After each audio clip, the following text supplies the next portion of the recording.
Buenas noches a todos, bienvenidos, Señor les bendiga. Vamos a dedicar este tiempo a compartir la palabra de Dios.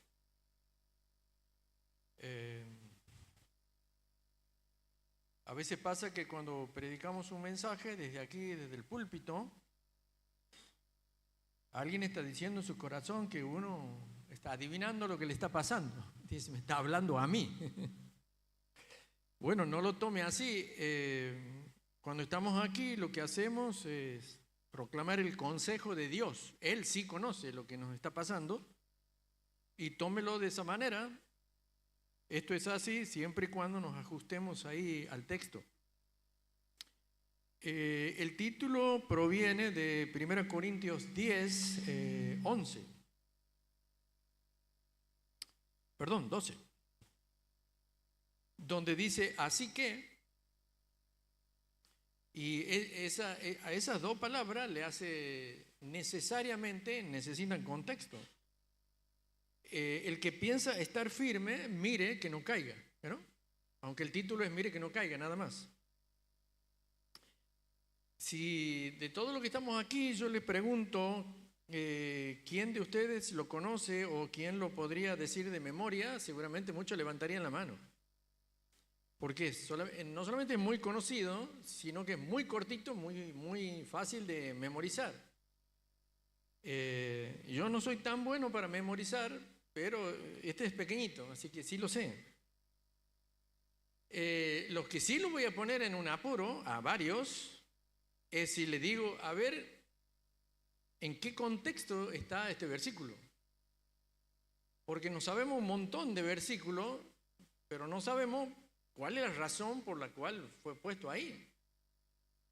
Y bueno, aquí está como bastante claro.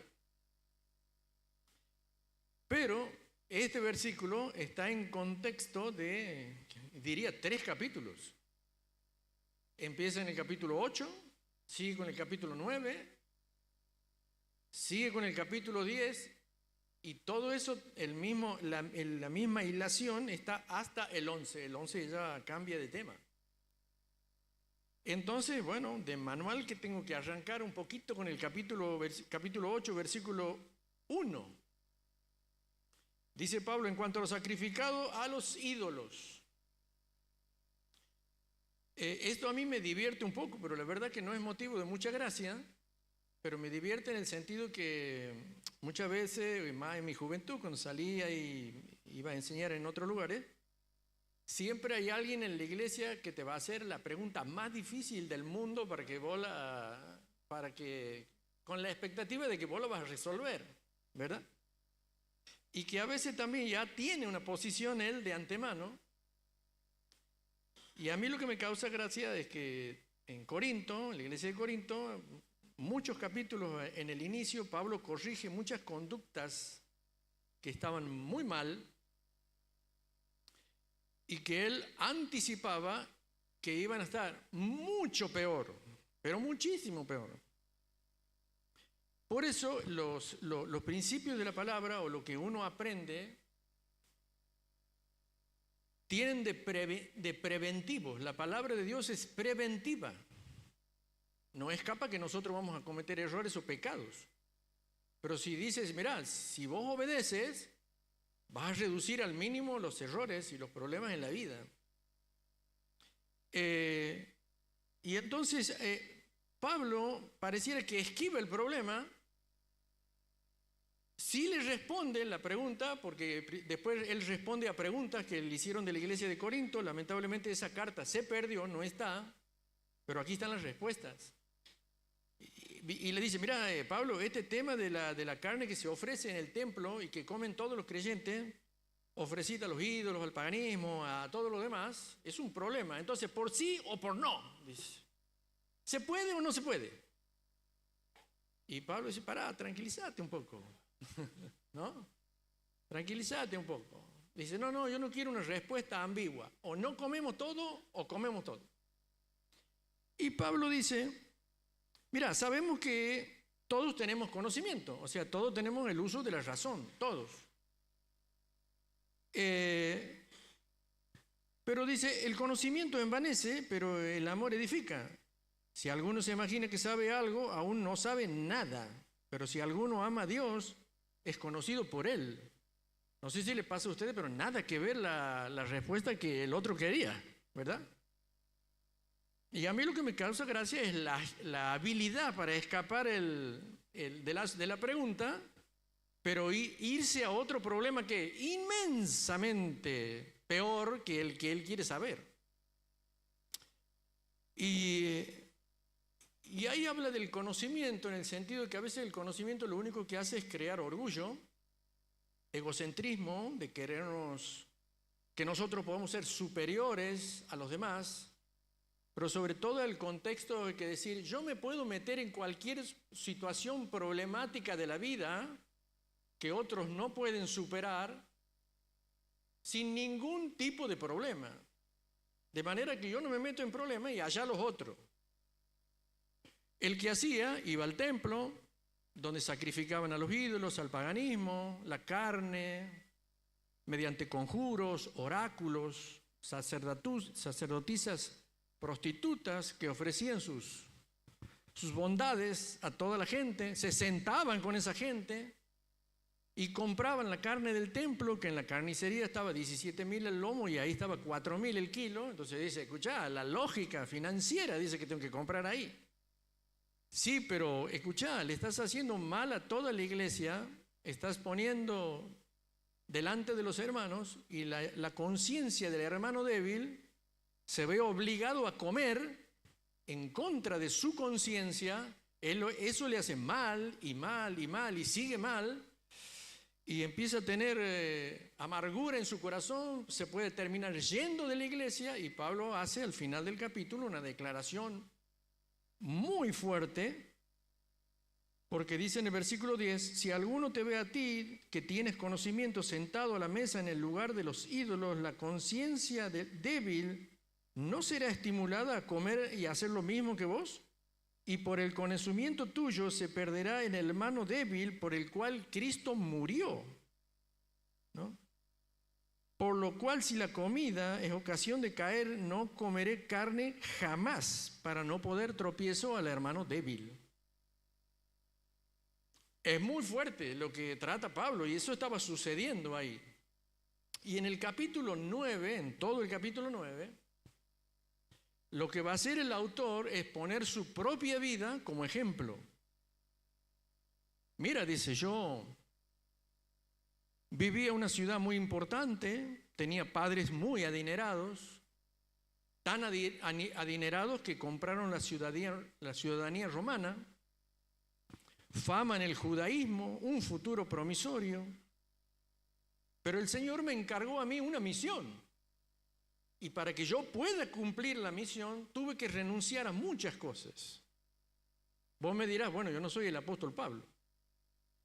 Pero cada uno de nosotros tenemos una misión, aparte de Mateo 28, de predicar el evangelio, discipular, bautizar y enseñar todas las cosas que el Señor ha mandado, que esa es una misión corporativa, pero también hay una particular para cada uno de nosotros que depende de nuestros dones, de nuestros talentos, y nos ubicamos en la misión. Y eso muchas veces también implica renuncias a ciertas cosas para poder cumplir la misión. Pablo se tuvo que ir sin dinero, sin movilidad, sin sustento. Yo creo que tuvo que renunciar también a tener una familia, una esposa e hijos, porque no iba a poder hacer el ministerio que él hizo teniendo una familia o un lugar fijo, ¿no? Y ahí en el 9, lo quieres ver en casa, él dice, mira todo lo que yo he tenido que renunciar para llevar adelante la misión del cristianismo en Asia y en Grecia y en Italia. Entonces, dentro de este contexto es que nosotros entramos al capítulo 10. No se me canse porque esto es la introducción nada más. Imagínense lo que va a durar el mensaje. Entramos en el capítulo 10. Dice, porque no quiero, versículo 1, hermanos, que sean ignorantes o que ustedes ignoren. Bueno, ¿qué cosa? Ahora los voy a hacer trabajar a ustedes porque yo voy a leer 2 o 3 versículos y alguno que se anime me va a decir cuál es la palabra que se repite o que está en énfasis. Dice, porque nuestros padres todos estuvieron bajo la nube y todos pasaron el mar y todos en Moisés fueron bautizados en la nube y en el mar y todos comieron el mismo alimento espiritual y todos bebieron la bebida espiritual porque bebían de la roca espiritual que los seguía y la roca era Cristo. ¿Cuál es la palabra que se repite? Sí, muy bien ustedes, ¿no? Saben un montón ustedes. Se llama exégesis bíblica. Bueno, así está como un semáforo rojo, así de grande, todos. Y él va a hacer alusión, dice, a sus padres, ¿no?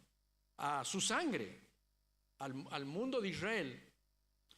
Pero particularmente dentro del Antiguo Testamento se va a focalizar en la salida de Israel bajo la esclavitud de Egipto, bajo la mano fuerte de Jehová. Esa salida, y ahí se va a focalizar nuestros padres. Y comienza a dar como lo que se llama en teología, es como una tipología. ¿Qué es una tipología? Es algo que ustedes van a leer aquí, pero hay una tipología con Cristo, con el Padre, con el Espíritu Santo. Como por ejemplo, todos dice... Todos, habla del hecho de que todos los que salieron, los israelitas y los que los acompañaron, 2 millones de personas sin contar mujeres y niños, ni Capital y Banda hacen ese número, ni por cerca, todos salieron. Y eso habla desde un primer momento que la bendición era para todos. Digo esto porque a veces hay una confusión en el hecho de con la palabra elegidos. Elegidos no era que el pueblo de Dios, todos eran automáticamente salvos y tenían una relación personal con el Señor. Sino que en el Antiguo Testamento también era por fe y por adherencia y obediencia a Dios. Pero todos salieron bajo esa bendición. La nube es una tipología del Espíritu Santo. La nube guiaba de día, el fuego alumbraba de noche para que ellos no se pierdan. Pero podía haber alguien que haya dicho, che, me cansé de la nube y del fuego, ¿no? Ya sé que van todos para allá, todos ahí, uno atrás del otro en fila van. Pero yo creo que es para allá, o que para acá es más corto, o que, a ver... levante la mano, ¿quién me sigue a mí? Y al Señor ya no le estaba gustando eso. Y después dice, y todos pasaron el mar. Y va a hacer una mención un poquito más adelante, porque dice, y todos fueron bautizados en la nube y el mar, ¿verdad? Y el Mar Rojo también es un sinónimo del bautismo cristiano. En el sentido de que el mar se abrió, fue un milagro. Dios sí lo utilizó a un ser humano, a Moisés, con el instrumento para que él haga el milagro, pero Dios hizo el milagro. Pasaron por el lecho del mar, pasaron por abajo del agua, agua aquí, agua acá, pasaron ahí. El bautismo, que hace poco hemos tenido un bautismo, es un sinónimo de identificación con la muerte, sepultura, resurrección del Señor, la glorificación y el estado y el reino eterno. Todo eso simboliza el bautismo, y aquí era una identificación con el líder que Dios había elegido, Moisés. El pueblo se identificaba con el liderazgo de Moisés, con la guía del Espíritu Santo y claramente, un poquito más adelante, dice, y todos bebieron la misma bebida espiritual porque bebían de la roca espiritual. ¿Y la roca era? Esto nos soluciona un gran problema del Nuevo Testamento, ¿no? Bien clarito. ¿Quién era la roca? Cristo. Pedro supo que la roca era Cristo. Y Pedro escribió en su epístola que la roca era Cristo, ¿verdad? Entonces nos necesitamos mucho. El concepto a ver es cómo esa cantidad de millones de personas en medio de un desierto inmenso bebieron agua. Es un debate terrible. Algunos dicen que había una roca que los acompañaba y la roca era fuente de agua. Otros dicen que no, que había un río que los acompañaba permanentemente durante muchos años. Bueno, no sé cómo era, pero la cuestión es que jamás le faltó agua. Agua para beber, agua para higienizarse, agua para lavar los utensilios. Nunca faltó agua a millones de personas. Vos fíjate que el problema que es cuando nos cortan el agua, ¿que no? Lee el problema que es cuando nos cortan el agua. Bueno, así que ahí tienes que entrar en contexto, ¿no? Y todos comieron el mismo alimento espiritual, el maná, ¿verdad? Ahora, el gran tema es que la travesía en el desierto estaba programada para muy pocos días, pero fue por muchos años. ¿Pero a causa de qué? Incredulidad, rebeldía en el seno de ese pueblo que iba caminando. Entonces, en el capítulo 8, Pablo muestra el problema a la iglesia de Corinto. En el capítulo 9, Pablo se pone como ejemplo de renuncia, obediencia como cristianos. Y nosotros tenemos la dimensión de lo que es el apóstol Pablo. Si bien en la primera mitad del libro de los Hechos la gran figura es Pedro, ¿verdad? Pero hay muchos que concuerdan que Pablo se puso al hombro el cristianismo del primer siglo, fundando todas las iglesias conocidas y sosteniéndolas. Y entonces en el capítulo 8 trae a colación de decir, miren el ejemplo de Israel, el ejemplo de mis padres, el ejemplo de mi raza. Un pueblo bendecido por Dios, pero era una bendición sujeta a obediencia, sujeta a pruebas, sujeta a dificultades. Pero desde lo interno del pueblo, muchos se empezaron a quejar por la comida, por la bebida, por el calor, y empezaron a quejarse de Moisés. Y comenzaron a murmurar acerca de Moisés. Ustedes saben qué significa la palabra murmurar. Hablar entre dientes. Así, eso significa la palabra murmurar. Hablar despacito y entre dientes. Por eso Proverbio dice que el chisme es como un bocado dulce, que a todos les gusta escuchar. Pero esta murmuración no era contra Moisés, sino era contra Dios mismo. En una ocasión Dios le dijo a uno de sus profetas, no te hagas tanta mala sangre, porque no se están rebelando contra vos, se están rebelando contra mí. Como el Señor conoce los corazones de cada uno de nosotros, todos nosotros como iglesia gozamos de la bendición de Dios. Todos nosotros. De todas las bendiciones de Dios en los lugares celestiales, como dice Efesios 1. Pero tenemos que tener cuidado nosotros de cómo hacemos uso de esas bendiciones. Pablo en el libro de Romanos lo dice clarito. Ningún israelita es israelita porque viene de la descendencia de Abraham, sino que lo es israelita por el corazón, dice. Una relación de fe. Si no hay una relación de fe, por más que tu papá, tu abuelo y tu tatarabuelo sean del linaje de los sacerdotes, no vas a escapar a la disciplina y a la condenación de Dios. Y nosotros, como creyentes, todos, desde el primero hasta el último, tenemos que tomar nota de lo que dice el apóstol Pablo, porque estamos en la congregación, estamos en la iglesia del Señor, Y no podemos permanecer bajo los beneficios de decir estoy sentado y me voy. Sí, conozco las situaciones, pero no intervengo. Tengo dones, pero no los desarrollo. Tengo una gran capacidad porque el Señor me la ha dado, pero no me incorporo a la iglesia con mis dones, con recursos, y tengo una actitud pasiva. Y los israelitas eran eso, y no solamente eso. La inactividad, la indiferencia, la pasividad, la falta de una relación con Dios, desde ahí empiezan a fluir muchas cosas que algunas veo que se han hablado los domingos pasados.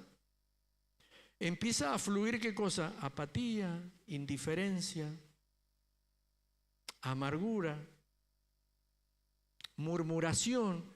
Todas esas cosas salen, emanan, fluyen de una falta de relación con Dios. Nosotros como pastores no podemos leer el corazón, la motivación y los intereses de cada uno, pero yo quiero llevarlos al texto y al contexto, porque ustedes con el solo versículo se pueden preguntar, Señor, ¿a dónde está la firmeza? Mira, te voy a explicar. Yo vengo a la iglesia todos los domingos, yo cumplo en mi ministerio siempre, hago la tarea que me dicen, estoy puntual, ¿verdad? Y el Señor dice, pero la firmeza no viene de ahí. ¿De dónde viene, Señor? Viene de una relación personal conmigo. Viene de tu dependencia en oración. Viene de que vos no solamente te aprendas el que piensa estar firme, mire que no caiga, y me quedé con la memorización. Pero escuchá, hay 3 capítulos que describen qué es lo que opina el Señor de la firmeza, ¿verdad? Y el Señor dice, mira, esto es una actitud preventiva, acogerte a los principios de la palabra de Dios es una actitud preventiva de consecuencias futuras.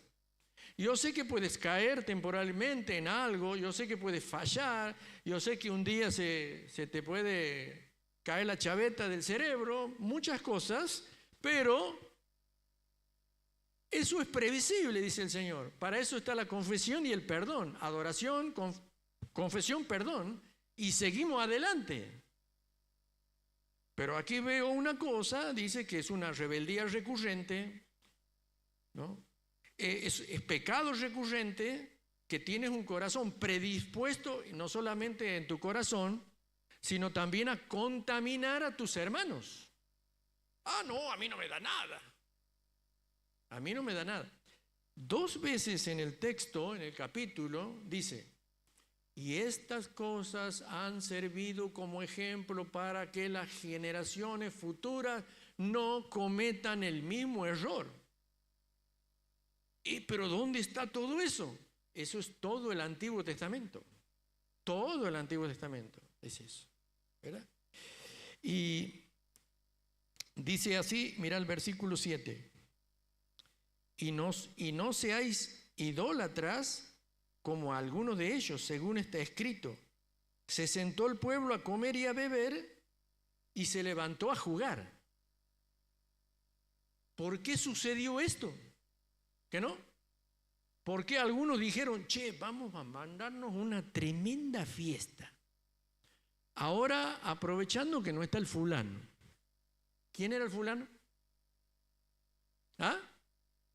Moisés era el fulano. ¿A dónde estaba el fulano? En el monte, y hacía como 40 días que no aparecía. ¿Que no?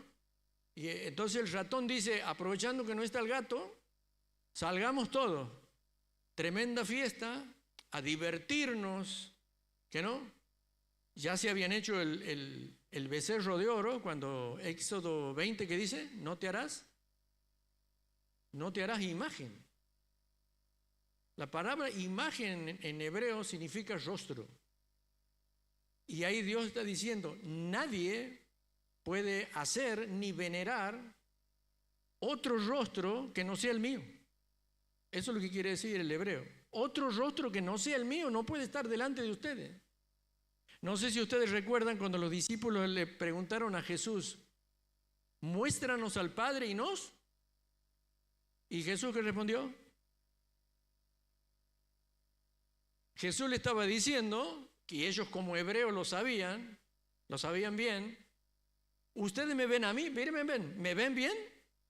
Bueno, soy el Padre, estoy en el Padre, ¿verdad? Todos ellos sabían. Y después dice que comieron, bebieron mientras Moisés no estaba. El Señor le dijo a Moisés, no es que salió un hermano.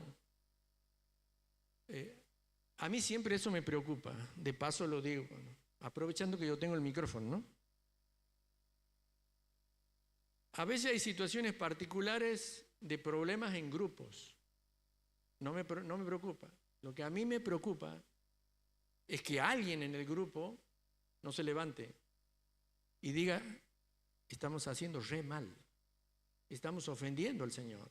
Eso me preocupa. Nadie salió corriendo para decirle, Moisés, volvete porque esto es un desastre. Moisés vino corriendo, vio y rompió las tablas del enojo y de la amargura que él tenía en el corazón. Y ahí al final del versículo dice que comieron, bebieron y se levantaron ¿a qué jugaron? ¿Ah? Y bueno, eso es una referencia de Éxodo 26, ¿no?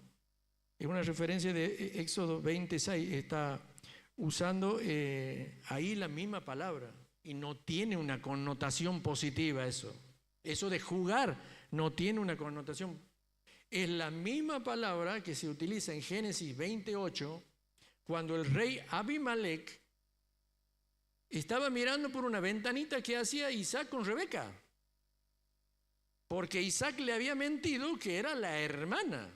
Y cuando él mira la ventanita, dice que Isaac la estaba acariciando. La palabra hebrea es la estaba acariciando, pero no como hermana. Las conclusiones que ustedes están pensando las están sacando ustedes, ¿no? Pero él rápidamente dice a Abimelech, che, no veo que esa sea tu hermana, ¿eh? Esa es la misma palabra de jugar que dice ahí, ¿verdad? Entonces, no tentemos al Señor como algunos le tentaron y perecieron. Hermanos, millones de personas quedaron en el desierto a causa de la rebeldía para contra Dios. Solamente 2 familias pasaron y una generación nueva. Y lo que sucedió en entonces también nos puede llegar a suceder a nosotros. Entonces, eso es lo que define la palabra. Mire que estar firme. Estar firme es más que congregarse, más que las reglas, más que el ministerio, más que ser responsable, ¿no? Es una relación personal con el Señor que uno no puede obviar y que eso te da una sensibilidad especial para vivir en obediencia. Los hermanos que son nuevos, hermanos nuevos y hermanas nuevas, son aconsejados para que aprendan ¿a qué cosa? A dejar atrás las cosas de la esclavitud del tiempo pasado. Yo las conozco porque tuve un buen tiempo en el mundo, cómo se maneja el mundo, cómo vive el mundo, cómo piensa el mundo. Y cuando empecé a conocer al Señor como un creyente nuevo, yo leí en la palabra y hay hermanos que me ayudaron a crecer en el conocimiento del Señor y a alejarme de cosas malas, pero sobre todas las cosas por mí mismo. Esa parte no me la enseñaron bien. Tenía que tener una relación fuerte de amor con el Señor, de manera que yo diga, primero, no voy a deshonrar al Señor con mi vida, no voy a deshonrar al Señor con mi vida. Y esa fue la pared para que yo no haga algo malo.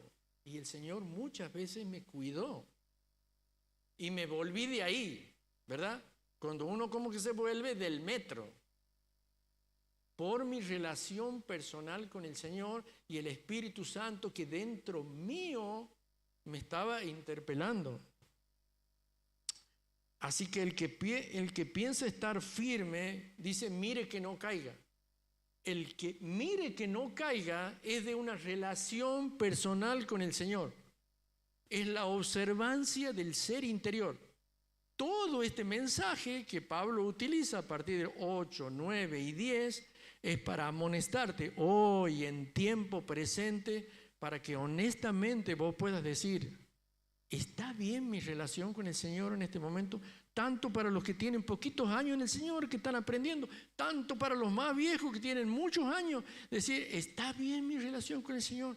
Eso es preventivo de todo lo que pueda suceder en el futuro.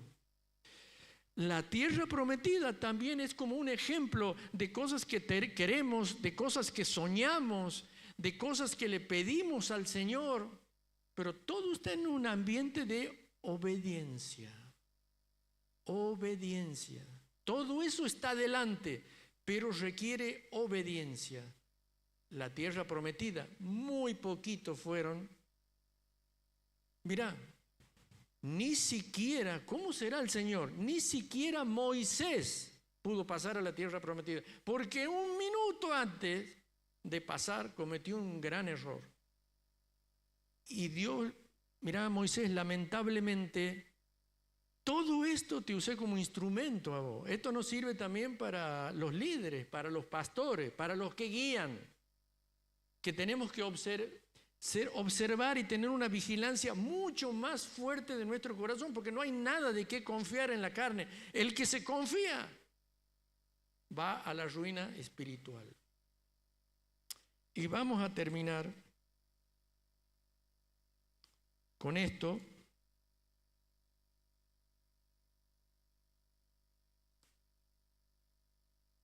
Dice versículo 13, vamos a terminar con 2 versículos. No nos ha sobrevenido ninguna tentación que no sea humana.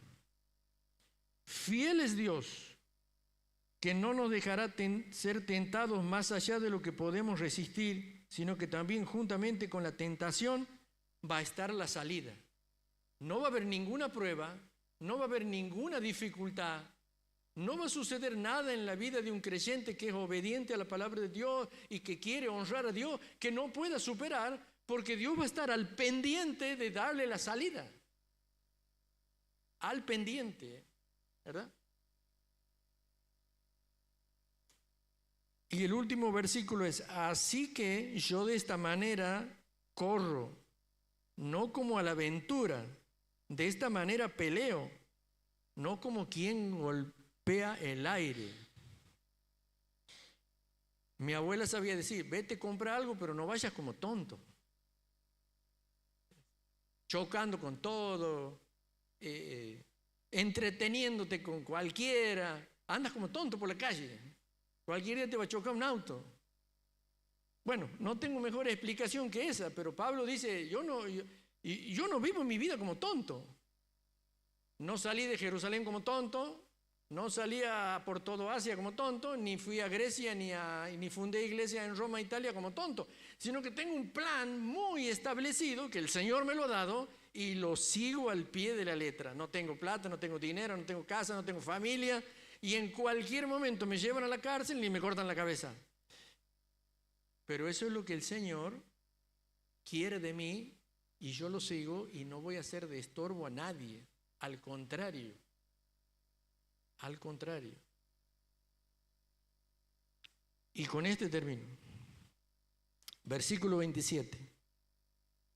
Sino que golpeo mi cuerpo y lo pongo en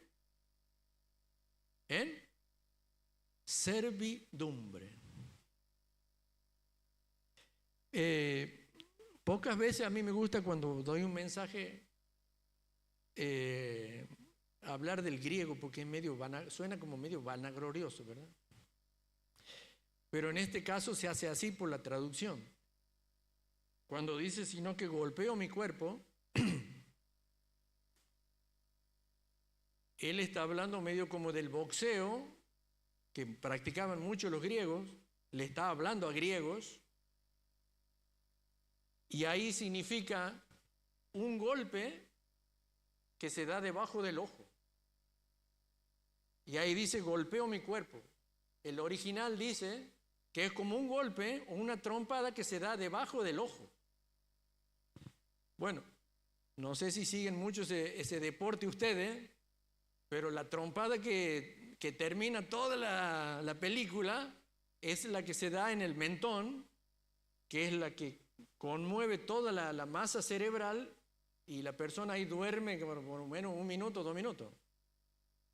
Y Pablo está diciendo eso con respecto al pecado. Y dice, yo al pecado no lo acaricio, no le doy la mano, no lo tengo ahí teniéndolo y no le doy resolución, sino dice que le doy una trompada bien fuerte donde lo voy a dormir. Y esa es la actitud que tenía Pablo hacia aquellas cosas que eran pecado u otras que impedían su crecimiento espiritual. Dice, lo tengo en servidumbre. O sea, cuando se quería levantarlo, lo volvía a pegar. Y cuando quería volver a aparecer, lo volvía. Y cuando salía otra forma, lo tenía ahí toda la hora. Y bueno, él al final dice, ay, miserable de mí, porque no puedo hacer el bien que quiero. Y cuando quiero hacer el mal,